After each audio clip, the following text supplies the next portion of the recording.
A kaleidoscope turns like a carousel and tosses like a salad. 3 ingredients make the classic kaleidoscope: the cylinder, the triangle of mirrors, and those broken bits of glass and seed and pebble which form patterns of beauty. And beauty yields comfort, pleasure, relief. Could we engineer a stronger kaleidoscope and distill a stronger essence? Let's jettison the cylinder. We all know that this walk through the brief garden of impermanence is constrained enough. Let's double the mirrors, form the superior hexagon, the shape we see in meteoric diamonds and which bees use to store their honey and cherish their queen. The sides of our hexagon should be independently strong and strongly related. As an artist, I'll show you 6 sides or faces of my work from the last decade, and we'll look inside. A decade ago, from my Virginia home, I worked for 10 months with a 3-haired brush to create a lineage painting of a Tibetan master healer and teacher, Amchi Sampanawang Lama. His Holiness the Dalai Lama, the 14th spiritual leader of Tibet, blessed this project. He loved the idea that my film team and I would transport this large painting, roll it like a medieval scroll, and take it to the remote Himalayas of western Nepal. The village of Jamsam there held a festival to receive our gift.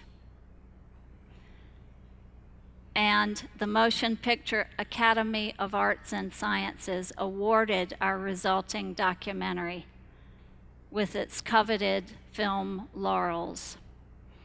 American Ambassador His Excellency Scott DeLisi and his excellent wife Leah went on pilgrimage to see the painting and the man in the painting at this heady altitude where religion is kindness. My art gained the face of spirit. Why am I the one chalking a giant portrait of University of Virginia's murdered student Hannah Graham on Charlottesville's downtown mall's free speech wall? Because 6 years and 33 days ago, my beloved Virginia Tech student Morgan Harrington was murdered. So now I serve as vice president of the national nonprofit foundation, Help Save the Next Girl. We intervene on behalf of families like Alexis Murphy's, also stricken by a predator. Morgan's mother, Gil Harrington, and I went to visit retiring, beloved, iconic Virginia Tech football coach Frank Beamer, our supporter, to give him a framed print of my painting, The Hunted. Jill explained to Coach Beamer that that pastoral, beautiful field showed the spot where Morgan's remains had to wait until the 101st morning to be discovered by that farmer checking his fence lines, and that I used Morgan's cremains. I painted with my students' cremains to achieve the grainy texture of that place. Now, Help Save the Next Girl has 40 chapters nationally, universities, middle schools, high schools. But the flagship chapter is at Morgan's school. You may wonder, you may ask, whether talking to young people about sexual predatory violence is morbid. Morbid is not talking about it. This work has given my art the face of shared humanity. 3 summers ago, I was given a grotto, a velvet black room in an extraordinary hotel on a jungle hill on the island of Sri Lanka. I took with me 2 paintings from America for the grotto, the great beasts, and my portrait of the legendary woman whose ancestral home the hotel is, the illustrious Madame Helga de Silva Blow Pereira. I also painted a large mural, a mélange of Helga's family, Sri Lankan flora and fauna, and the abundance of faiths which cross-pollinate on that island. My work was blessed by a Buddhist bhikkhu and a Catholic bishop. During my work, I enjoyed visits from Madame Helga herself, whose afternoon stories swayed like her monsoon orchids and jasmine. At night, I was accorded the honor to sleep in Mahatma Gandhi's bed, who had stayed there in the 40s, helping to plot Sri Lanka's independence.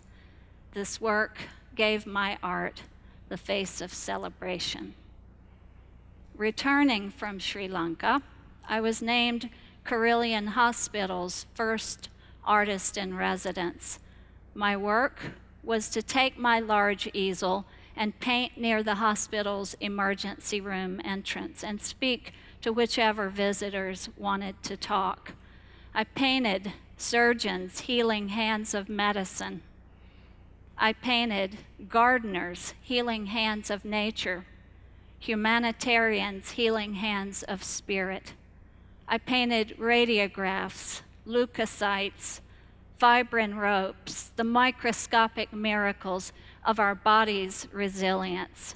And I painted an undersea extravaganza I called Honey Flows, which shows a lit jet of honey geysering up from the bottom of the otherwise cold, dark ocean. And I said to 1,000 visitors, hold on. If you have friends or faith or family, hang on. The honey will flow again.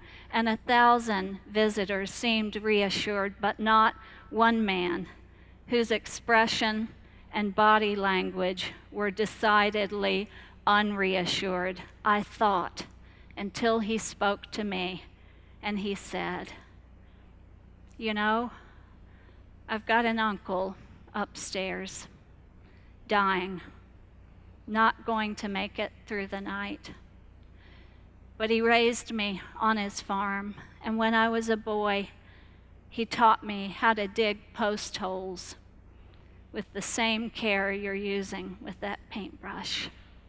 He hugged me, he cried, he smiled, and that interchange and opportunity gave my work the face of conversation. Her name is Skameezie. When she was sick, she had a stomachache, but a botched witch doctor surgery left her paralyzed from the waist down, and now she lives in a box. I have seen Africa's contemplative savannas, and I have seen the quiet apocalypse of its mud brick poverty and casual trash.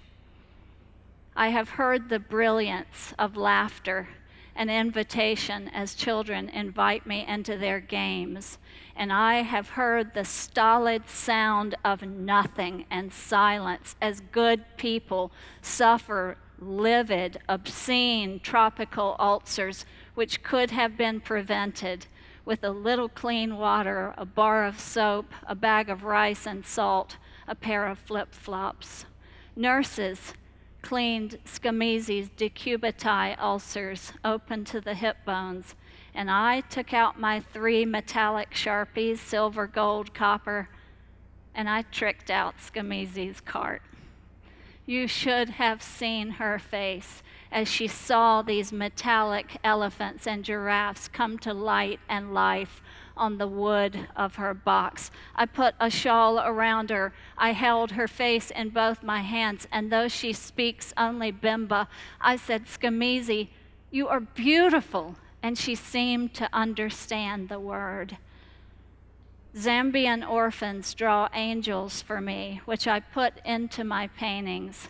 These angels wear dreadlocks and carry luxuries like full cups of tea or milk or an occasional bright lemon. And this work has given my art the face of service.